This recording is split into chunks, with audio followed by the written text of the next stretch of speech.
Hi, I'm James Eade, and welcome to Roar, Season 2, Episode 7, where we discuss the threats to our democracy and what's going on in the world and what's going on in our nation that actually threatens our democracy. Am I exaggerating? I don't think so.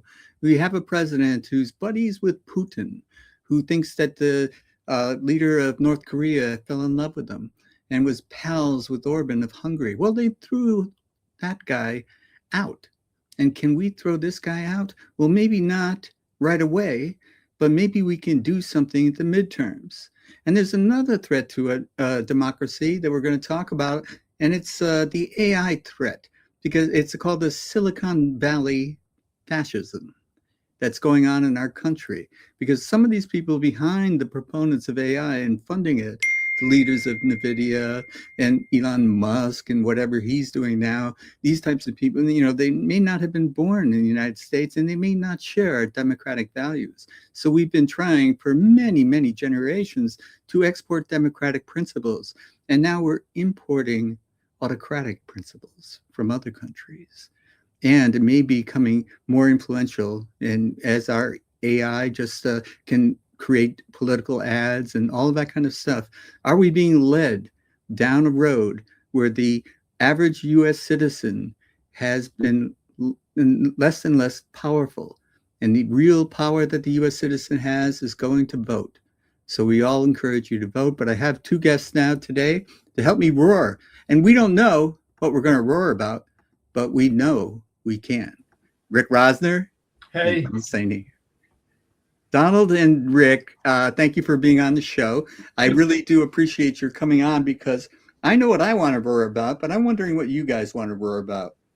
I want to roar about what time it is. It's a perilous time. It's 80 days until the midterms, and Trump says crazy crap. Will lose the House in the midterms, doesn't like it, trying to distract from, trying not to lose. But we should maybe be grateful that a lot of the crazy crap he's doing isn't as bad as other crap he could be doing. Like this whole thing where he puts his name on the Kennedy Center. Yeah. The court says that's illegal. So he takes his name off, but puts up a curtain so you can't see his humiliation, that his name is off of there. Now he's announced that the board of that he's handpicked has said that has okayed him etching his name into the marble. And all this is stupid and obnoxious. He's covered like bronze statues around Washington, D.C. with gold leaf. And it's all obnoxious and stupid and fairly expensive. But I'm kind of okay if he wants to keep spinning his wheels on that. It's better than some stuff he could be doing. Okay. So that was sort of a low roar from Riick. Donald, do you have something that you want to roar about? Well, I will say that it's hard to tell really from the media reports that you get, but I think he's just gone so far that even his most ardent sycophants in the MAGA world are starting to not believe him anymore. I mean, I hear a lot of the podcasters that have been some completely obsequious have decided that the war in Iran is just one step too far. And so I think he's really managed. He claimed it was going to be 2 weeks. It was like sort of like Putin attacking Ukraine, right? Yeah, it was going to be 2 weeks, and it's 5 years. And it's clear Trump has absolutely no idea how to get us out of Iran, and it's very clear we lost. And so he started a war that he lost. He's used up many of our interceptor missiles, so we're running low on ammunition and things like that. And he even, Fox News is starting to talk about it. In fact, Trump was saying that Fox News should be off the air because it was fake news and blah, blah, blah. He's really mad at them.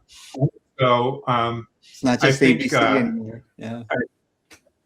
I think that, you know, even that information bubble that those people have been living in, you know, Trump can say what he says all he wants, but people go to the grocery store every day or every week, and they know that it's not true that he's he's lowered prices. They go to the gas station. I mean, there's no way you can deny.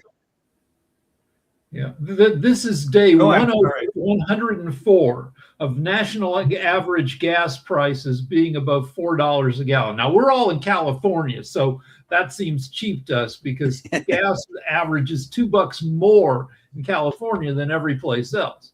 But still, it's day 104, and people who claim to know say that Iran is enjoying the humiliation of Trump and that they are not going to open up the strait before the midterms. They're going to try to keep gas prices high here to continue to humiliate Trump. Yes, I agree with that. Also, you know, Trump kidnapped and jailed a leader of a foreign country that had oil. And he's bombed a country that has oil. And I think there are people that are profiting off of the oil prices, the volatile oil prices rising and lowering and rising and lowering. The oil companies are making their highest profits in history. Yeah, and that's not passed on to the consumer in any way, shape, or form. As you say, the price of gas is still going up. So, you know, these types of things, you know, his motivations are not to export democracy, but to acquire the resources another country has. And, you know, and he was given a pep talk by Netanyahu, who's tried to approach previous presidents and failed, but he got Trump into this idea of regime change in Iran. And Iran was led by a very extremist ruler for a very long time, but he was a cautious leader. And now they've replaced him with someone who's just as extreme, but less cautious. So cautious, but still terrible to their own people. Oh, of course. The slaughter in the past year, they've slaughtered 40 to 50,000. The Republican Guard. Right. But we can't really be so high and mighty now. We have ICE agents killing people. So they just allocated like $20 million to buy shock gloves. These are gloves that when you grab somebody, they deliver an electrical shock, which just seems like gratuitous cruelty. And I guess if you like that kind of stuff, then you're gung-ho for more cruelty. But that is a minority of Americans. I hope so, and I believe so. However, I think, just looking at the posts that I see on social media, that maybe up to now, so when you ask AI differentiates between having deluded beliefs and being deluded. So AI says, yeah, that up to 90% of MAGAs believe that the 2020 election was stolen. But it also says that you can hold deluded beliefs if that's part of belonging to a group you're in. That doesn't necessarily mean you're mentally ill.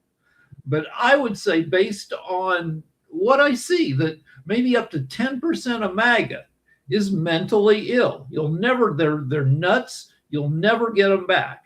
Now, just to be fair, there are lunatics on the far ends of each side of the end of the political spectrum. Yeah, mental illness is another topic. Yeah. Yeah, I'd say that the pure, like actually crazy people are highly concentrated in MAGA, which is a problem. Now, is it right now, Trump's approval runs at about 38% compared to 58%. 32. Well, it depends. 32. If you go with the aggregate, if you go with like a Nate Silver, who looks at all the polls that he finds acceptable and averages them out, you get 38, because that includes a lot of right-leaning pollsters who tend to pump Trump up a little bit. Also, they poll more frequently to game the averaging system. Yeah. Well, what do you think of what happened? Was it Wisconsin, where we had a moderate Democrat beat the Democratic Socialist that was favored by 10% in the polls right up before the election? So polling hasn't been accurate in 10 years, because people who aren't crazy tend to say no to polling. Yeah. Like, I'm mostly not crazy, and I mostly say no to polls. And every time very occasionally, maybe once a year or less, I'll say yes to a poll. And I always end up pissed off because it always takes too long. They always lie to you about, I got 10 minutes. Is this going to take less than 10 minutes? And they're like, oh, yes. And 25 minutes later, I'm still answering questions. So people have learned to say no to polling, which means the only people who say yes are crazy people, which means you can't trust the frickin' results. That's a mean thing to say about me. It's really, really mean. I'm one of the. I'm actually on the list for both the YouGov and the ISPOS polls. And the way that these polls work is that they look at you demographically, and when they and then they look at the distribution of people in the country, by various different means, and then they try and sample the correct number of people within each category. So I'm one category, and they pay. It's not a lot, but I do get paid for it. So. Every once in a while I'll deposit $100 in my account for doing it, and it can take 2 minutes. But they say right at the beginning, they say, well, look, based on the information we have, the average amount of time it takes is this, and it's pretty close. But those are the really high quality polls. So it doesn't take that many. So let's say, for the sake of argument, that most people who respond to polls aren't crazy. It only takes like 5% crazy or dishonest to cook a poll and make the results far enough off of reality that it's useless. And so, and I would say that, there are plenty of lunatics who look at a poll as an opportunity for like a by any means necessary thing, that they say, well, I'm going to say I'm a MAGA, but I'm going to say I'm a Democrat. And then I'm going to say, but I'm voting for Trump, or I'm not voting for, or they'll have all these strategies that are dishonest, and they cook the polls and make them useless. So they're rigged. But polling has had problems all along, and I've always gone to Nate Silver for the polling results, because that's proven to be. But he himself has said he's got to check out what's going on in Wisconsin, and maybe they need to revise their polling techniques. But long ago, polling used to suffer from the fact that they would call people, and they only called people who had landlines, which wasn't the majority of the people in the 1930s. And so they only call people who had telephones. In the 30s, most poor people didn't have telephones. Right. So they were skewed in that direction, and so they were often surprised at the polls. You remember Dewey beating Truman. That was the election in 1948. Yeah, Truman was very unpopular for a seated president, because after price controls went away I've been looking at this. Truman was the least popular president at the midterms of any president ever since they started polling, because he was the one who was in place when World War II ended and price controls were removed. Right. And because we were making sacrifices during World War II, everybody sucked it up and didn't price gouge for the most part. After World War II, prices went crazy. People took out their rage on Truman, and in 48, he wasn't expected to win, especially based on that kind of polling. Even in 1948, they relied on telephone surveys, And still a ton of poor people didn't have phones, so they were over polling, Republicans, and they said that the Republican candidate Dewey was a shoo-in, and Truman narrowly won. Yeah. And the race in Wisconsin was settled by like 4,000 votes. So sometimes your vote does matter. People, I've run into people who says it doesn't matter.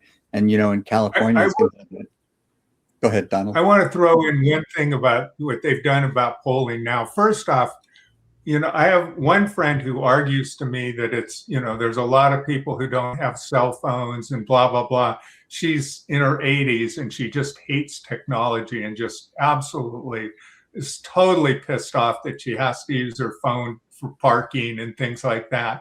Yeah. But I also have a homeless friend who lives under a bridge and he's got a cell phone. and so I'm very, very, very skeptical that there's a large portion of people who don't have the ability to hook to the internet anymore. And what they do is they have all these test questions. Like they ask you your income and your race and all this kind of thing many, many times. And so, like every time you log in, they ask you, and they'll ask you twice. And so what they're doing there is they're looking at it. And if you're lying, it's very, very likely that you're going to start getting that wrong. In other words, you're not going to remember what you said. The liar's time. lament. And yeah, you have to remember what you said. Take those people and throw them out. And then another thing they do is they have these like questions that are in there, like saying, we want to see if you're paying attention. Answer slightly likely on this one. So they have these little test things in there. So if somebody's just randomly clicking stuff to try and get the $2 or whatever for taking the poll, they can also catch them there and throw it out. So they do have more and more ability to clean the data. So it's far from perfect. I mean, they don't even know why the polls. Nate Silver has done some really, really been wrong, and then he writes very interesting articles about why he thinks he was so incredibly wrong. But so I agree with you, the polling, but I don't think we actually know why it is. But I know one statistical analyst expert on polling, and he says that polls are not predictive. All they are, at best, are a snapshot of how people feel at this point in time.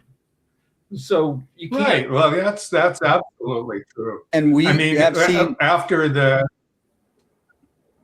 9/11, everybody was, let's attack them right away. And then within, a month or so, that completely faded out. Never goes, right. And people right. were still pissed off about it. I want to talk about how some right-leaning pollsters game the system. Rasmussen is a right-leaning pollster that has been like left out of some aggregates for leaning too far right. Yeah. What they have done in the past, and I assume they keep doing it, is that they will overly take landlines, because the only people with landlines anymore are old people, and old people skew conservative. So they will overly sample landlines versus cell phones or internet polling or whatever. And that's just part of, their demographic mix. And that, it's not their fault, they say that. If Abby Hoffman was alive today, he would say, don't trust anyone over 90. I mean, now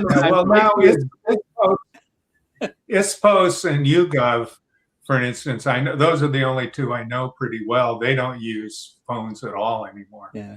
And the other thing is that I've noticed in these polls is that there is a larger section called undeclared or undecided than I can remember seeing in the past. So a lot of these types of surprises at the end result can be the people that didn't state a preference have actually voted and had a preference that didn't show up in the polls because they were undeclared at the time of the polling. So we used to call them the silent majority 60 years ago and 50 years ago under Nixon. Now, half of all voters are independents, not registered Republicans or Democrats. And what happened, the difference between 2024 and 2020 is the shit show that was coming up with a nominee for the Democrats demoralized Democrats. And it's not like Trump got a lot more votes in 2024 compared to 2020. It's that millions and millions of Democrats and left-leaning voters who showed up in 2020 got bummed out and didn't show up in 2024. Absolutely. That's why we want to roar about going out and voting. I just read this thing yesterday, and I can't remember where it was. But there was a thing in this county that had been very far for Trump, and they made the statistic of how many people were voting in this one way, and it was 90 people. So in this particular election, the number of people that came out to vote for Republicans was 90.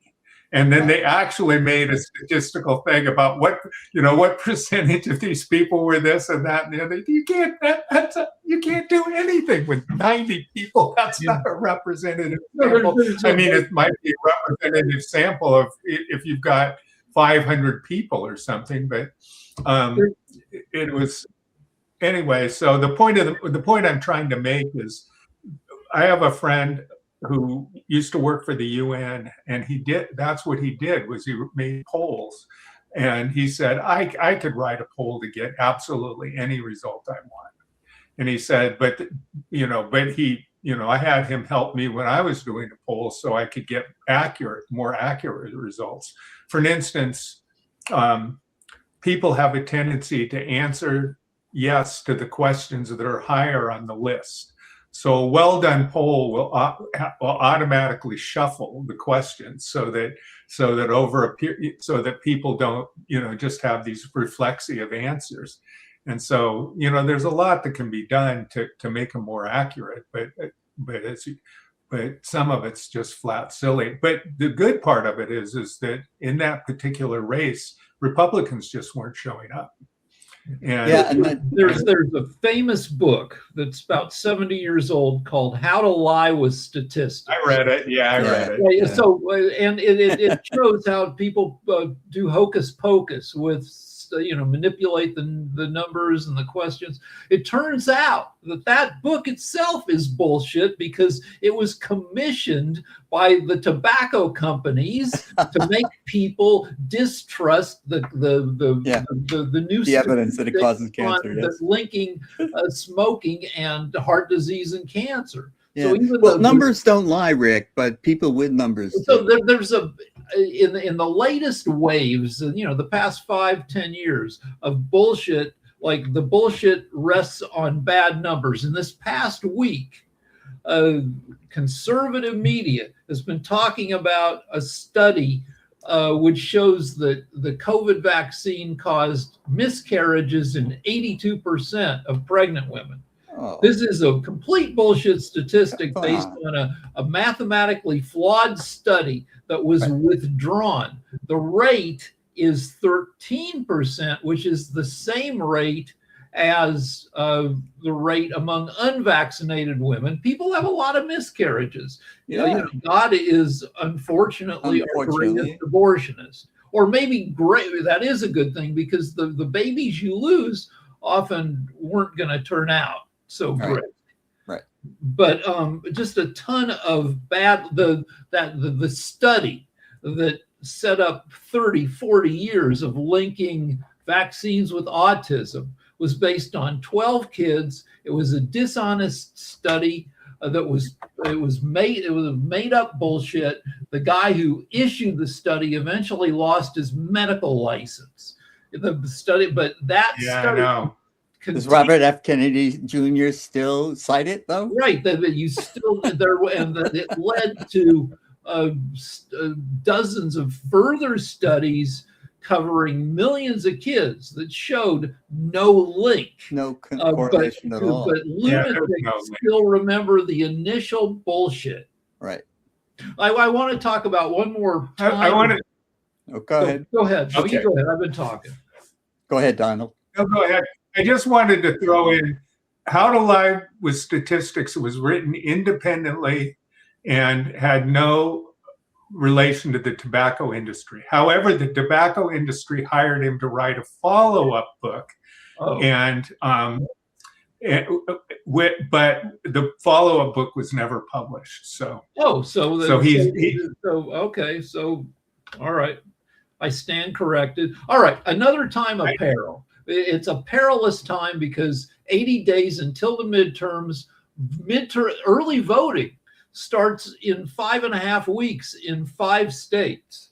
And Trump is desperate and does desperate stuff, every day. We're lucky that a lot of the desperate stuff he does is trivial, pointless, doomed to fail. As most things he tries. Yes. Look at, I feel, grateful that he's not a smarter guy. But if you look at all the big time dictators, the famous ones, Castro, Hitler, Stalin, they all did stupid shit. Like Hitler was winning World War II, and then he decided to invade Russia. And that as soon as he decided to do that, the war was lost. Napoleon did that too. It took 3 years, and then he did Hitler, decided to genocide everybody. Pointless, insane.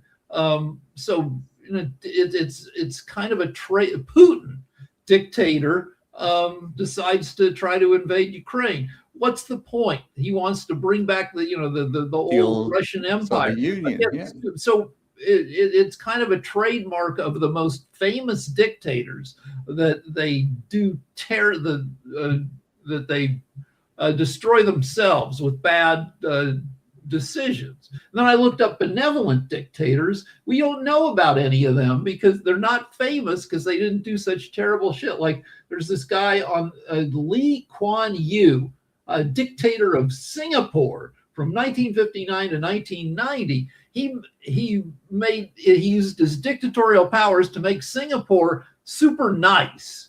Like if you spit out gum on the ground, you can get caned, or they might take a cane to your ass. Yeah.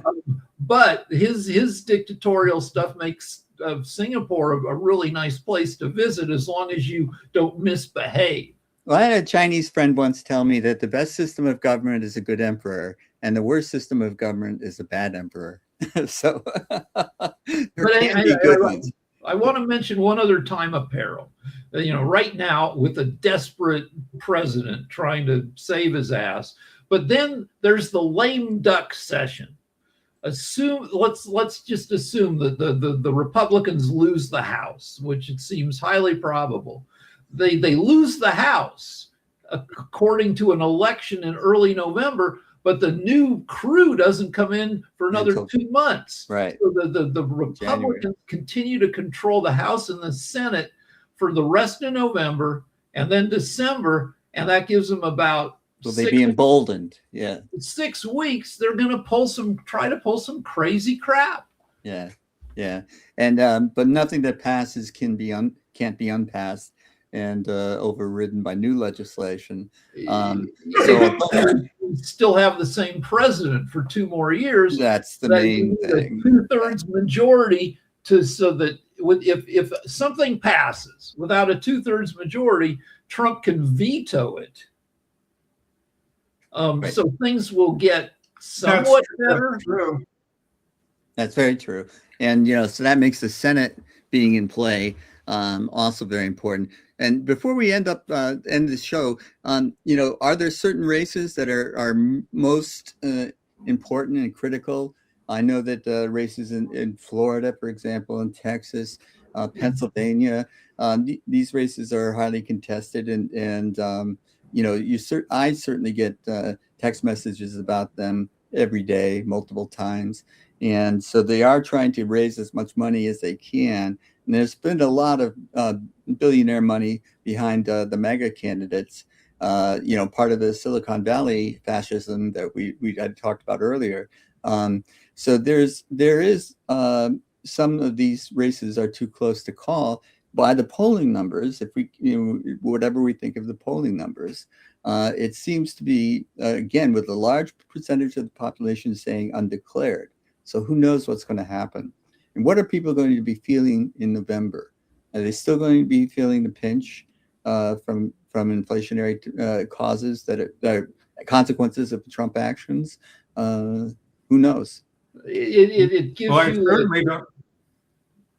it gives Sorry. you Go uncomfortable, ahead. divided feelings. Like, that do you want to cheer for gas prices to continue to be high for Right. the next 80 days? Right. It's like No, you're you'd cheering like them to come against down. America. It's like, so Texas, you were asking, there's Tallarico, a seminary student, a straight arrow for the Dems, but a slender guy, versus Paxton, the biggest scumbag in politics for the Republicans. He's a contender. And Tallarico's got like a 2% lead in the polls, but Texas has a long record of teasing us, being a prick tease, of looking purple and then voting red. So that's an important race there. Right. But that's a great example of someone who's really a straight arrow, as you say, versus somebody who's, the corruption associated with him has been documented. And these are the types of things that you would think that the voters would be fed up with guys like that. But he's got this testosterone thing going for him. Except he doesn't. All the people calling Tallarico a pussy are themselves pretty feeble. The governor, Greg Abbott, is in a wheelchair. Dan Patrick, the lieutenant governor, is 70 years old. I wish Tallarico would. Ken Paxton is a fat piece of crap. That Tallarico would just say, "All right, let's get in the boxing ring and do 3 rounds." Yeah. But this false machismo that MAGA has embraced and Trump preys upon. I can't believe that the majority of American citizens, U.S. citizens, have not woken up to this. This is not what we want. We don't want to be injecting our armed forces with testosterone. And this is crazy. But there's one guy, Abdul Al-Sayed, who's going to be the Democratic candidate for the Senate out of, I think, Wisconsin? Michigan? I'm sorry, Michigan. You're right, Michigan. And that was a very close race, too. All right, so the Republicans are jumping on him for being anti-American and weird because he says that football reflects some toxic masculinity. And so this is a guy, how can he be American? He hates football. Al-Sayed was the captain of his high school football team. He played center, which is one of the most brutal positions. You got to have your head down. The guys are hitting you. And also, there's footage. He put up a clip last year of, this is a 40-year-old guy benching 315 pounds twice. So, like, not a pussy. When you think of that, how testosterone affects us is not clear. And though we have this idea that it does have some influence, but we have all these different things, Oxycontin and all these kinds of things that all work together. And you try and make a simple cause and effect, and it just doesn't actually work, because to some degree, testosterone might have kind of nurturing qualities. In other words, in theory, one of the theories is that men become more protective and more kind of nurturing as part of testosterone because of the idea that it's to, propagate children. And, the whole idea is, our only goal in life is to reproduce ourselves at some level. And so it's just, Hugs had a bottle of whiskey in one hand and a clicker for Fox News in the other, and that's how he decided he was going to try and measure everybody's testosterone. But the guy has absolutely no idea about actual endocrinology. Oh, of course not. Thank you for And this. it's crazy that like they're against gender conforming care for trans people, yet it's the same kind of it's being in male drag via hormones to take testosterone to be extra masculine. It's the same shit. It just yeah. Well, most of Trump's girlfriends have all had their boobs fixed, so and blonde hair. Yeah, but even in late 19th century Vienna, men were wearing long, high top hats and growing full beards to accentuate their and cod pieces in the 16th century. Yeah. The cod piece, if you don't know it, it's kind of like a Speedo for the front of your clothes. It's a little like a cut that makes your male parts stand out. Yeah. Right. It's like those things you used to wear and people wear in athletics to protect their family jewels. Right. So this brings up another candidate, which is Max Miller, candidate for sitting congressman, accused by his wife and two other women of violence towards women. His wife says he broke his 2-year-old kid's collarbone and threw boiling water at her while she was holding her kid. This guy admitted in an interview with Jake Tapper that he abuses testosterone.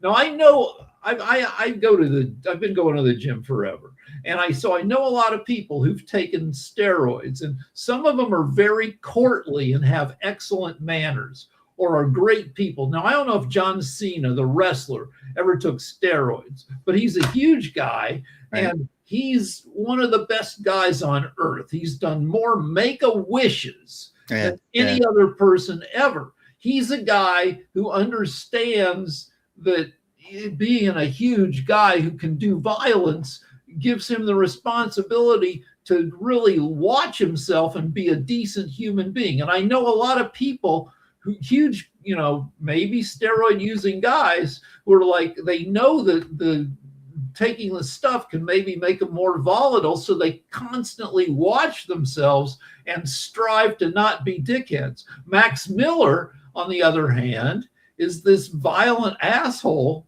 who the Republicans haven't disavowed. He's still on the ballot. He had a chance to withdraw, but no more. And you can tell he's a dickhead just by looking at him, because he has his clothes tailored to be really tight to show that he's got broad shoulders and then a teeny little waist. He's like the worst frat boy you've ever met, but on steroids. Yeah. Well, all right. This is your last chance to roar before we end the show. And, what is the one thing that you will see from this week to next week that will be a significant change? And this is I'm taking a poll of the two guests, and do you think that there's something imminent that we will be roaring about next week? I can't. I think Trump will do some new crazy crap like. Yesterday, it was a court ruling that said silencers are now legal every place, that any laws passed to prohibit silencers have been thrown out on guns. That's like, all right, that seems, now silencers are mostly a jack off kind of thing. They're not very effective, but you screw one onto the end of your gun and you feel extra, you feel like a hitman. So it's dumb. And I think we'll see more dumb stuff for the benefit of the hardcore MAGAs. Okay, Donald. I think we're gonna. I watched this person, and I absolutely recommend her. Her name is Liz Oyer, and you can find her on both YouTube and TikTok. But you wind up with a little bit longer form. She's the former pardon attorney for the Department of Justice, And the last name was Donald Oyer, Oyer, and she is smart.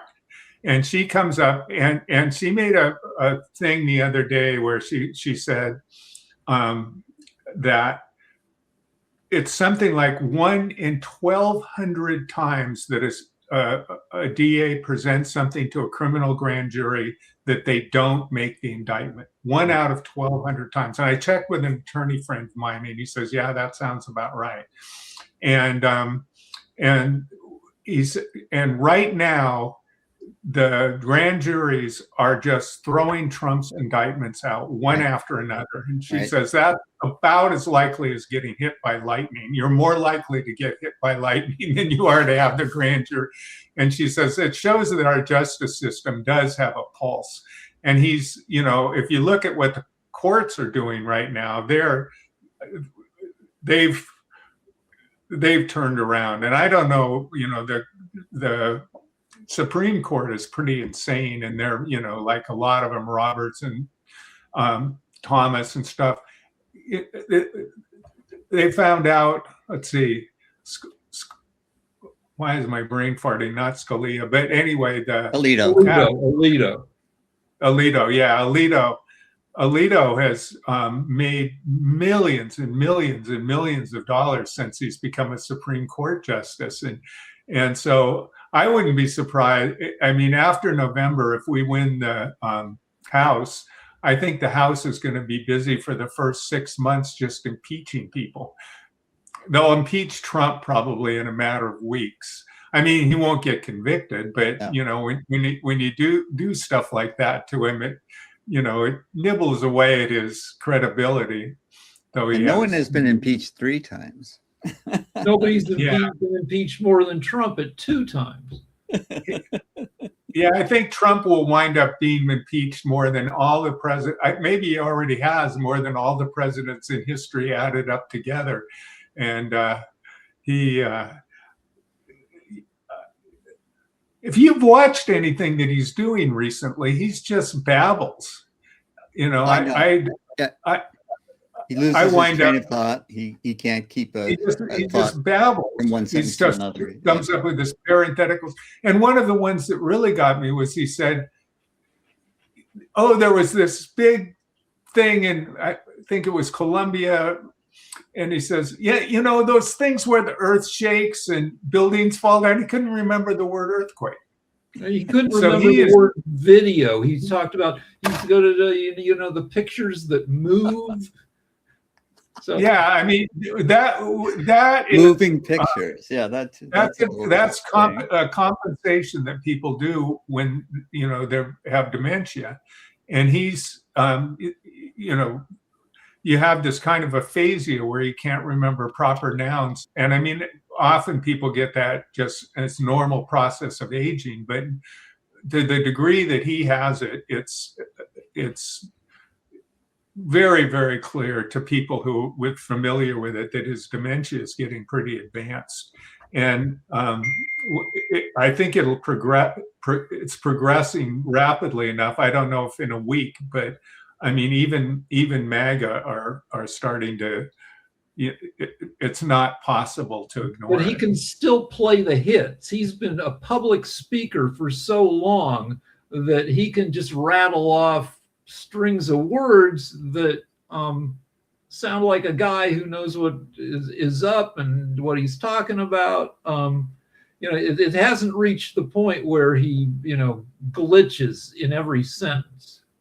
I talked to a neurologist once about like the cognitive tests that you give, and he said, "Oh, what's really going on is that the person can't really figure out why they're being asked these things. They lose their ability to make rational, to be rational at all. You just lose your ability to solve problems of any sort." And so I think he's getting to the point now where when people interview him and stuff like that, he simply can't answer the questions. He doesn't even know what they're asking. I don't He know. insults them. Yeah. I don't know. cover 'Cause up.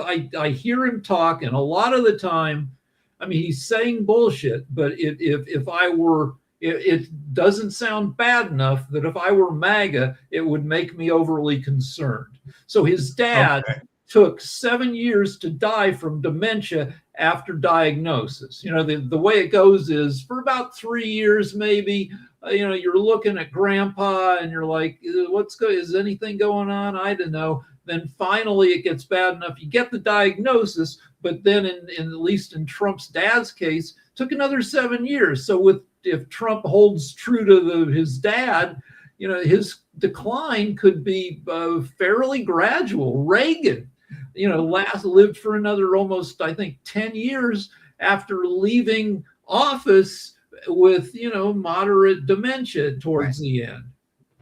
Yeah, that's true. I agree. But at the point he's at now, he's well into that 7 years. So, yeah, he's well into it. I know. I mean, the trouble with Trump has always been he's always been such a bullshitter that you can't tell the difference between his regular nonsense and nonsense that might be caused by mental. Excuse me. Could be. Well, we'll see. We're both making guesses here, and that's the fun of all of this. So we get to see what winds up happening. I have one more prediction. Okay. We're going to see a lot more trans stuff. Like right now, like three NBA players or former, you know, high level have threatened trying to get into the WNBA. Call themselves women so they can play in the WNBA. It's all nonsense. The WNBA is trying to come up with some kind of policy to decide what a woman is. The Olympics. But the deal is this is all like distracting bullshit. And the Democratic message should be, when you hear the Republicans bitching about trans stuff, check your pockets because they're distracting you so they can steal your money. It's about the economy, stupid. Yeah, they can steal your Social Security. Well, if it's about the economy, I mean, now we had the first time of job losses in a long time. And, you know, I can't, you know, this construction boom that's been going on. You know, one of the things that Trump has been investing in is the supply chains of the construction of data centers. Yeah. So there's people that make the silicon, there's people that make the optical cables, all these kinds of things, and Trump has been making a fortune on that. But the problem with that is when you make something that you sell, that you're actually making something, you have to borrow the money to get the materials. And so there's this whole period of time where before you actually sell it, you're actually on the hook for quite a lot of money. You know, even if you don't borrow it, you're on the hook for quite a lot of money. Check in Wednesdays for Modern Investing on Pod TV. Well, the trouble with Trump is insulated from that risk in a lot of cases because companies wanting favors from the White House will just give him $1 million chunk of stock. He just got $2 million from South Korea for licensing his name for a Trump golf club over there.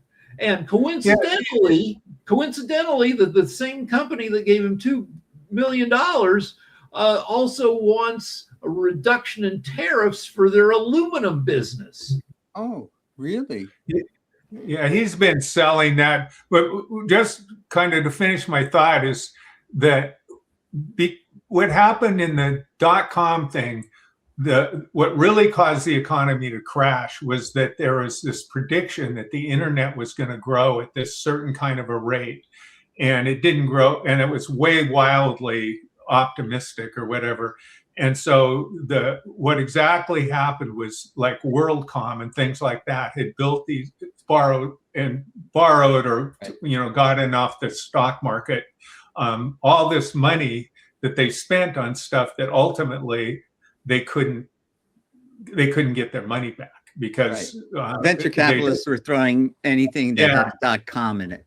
And so it was really a telecom crash, not exactly because the .com companies were a pretty teeny portion of the economy, but the amount of actual physical stuff that they built to support that was what really caused the huge crash. And that's what I'm suggesting right now, that we're kind of in a scary position with all these data centers being built because we're not getting the return yet on the actual investment, and I don't see that that's going to happen anytime soon. So anyway, the market will change, and dramatically so in the next 6 months. So you're buying Claude for $45 worth of tokens at a time.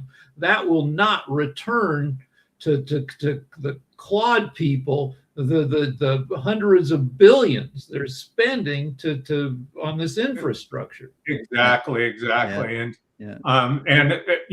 it's getting more and more competitive. I mean, the Chinese are offering stuff, and they might be eating our lunch, cheaper, better. It's probably so anyway, all right.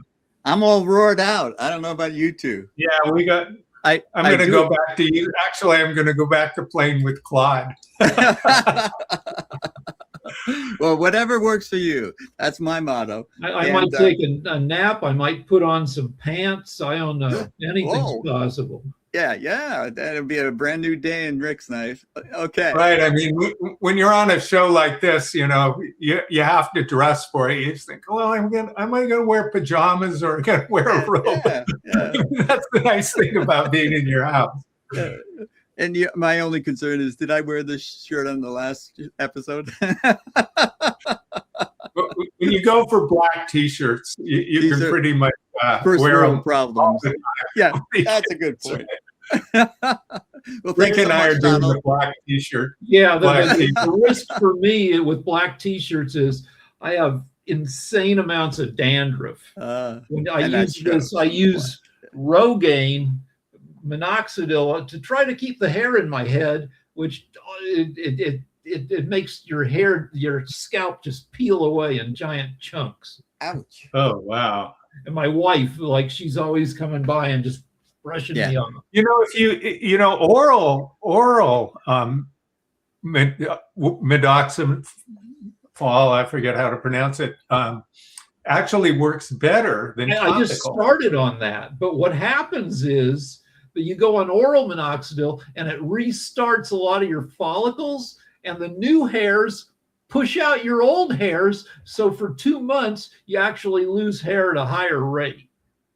Well, I want to say that the reason I don't do that is because I have the beginnings of macular degeneration, and it actually is something that can cause macular degeneration. So you might want to check. Thank you for letting me know. Now I got to get all over Google and see what. Yeah, check that out, because that I said, anything that might exacerbate that, I just stay away from. So because anyway, so thank you. There you go. Okay, guys, thanks so much once again. Thank you. This is always fun. I love seeing you guys. Bye. Thanks, you too. Bye. Bye, Riick. All right. Oops. There you go. Okay, that was us roaring for almost an hour. I'm trying to close the show down to a manageable amount. That people tell me an hour is too long. They don't have the attention span for it. But you know what? If you just listen for a little bit, you'll get the general gist of what the show is about. It's about preserving our democracy. And the threats to it now are real. We're not making this stuff up. So thank you very much for watching, and tune in next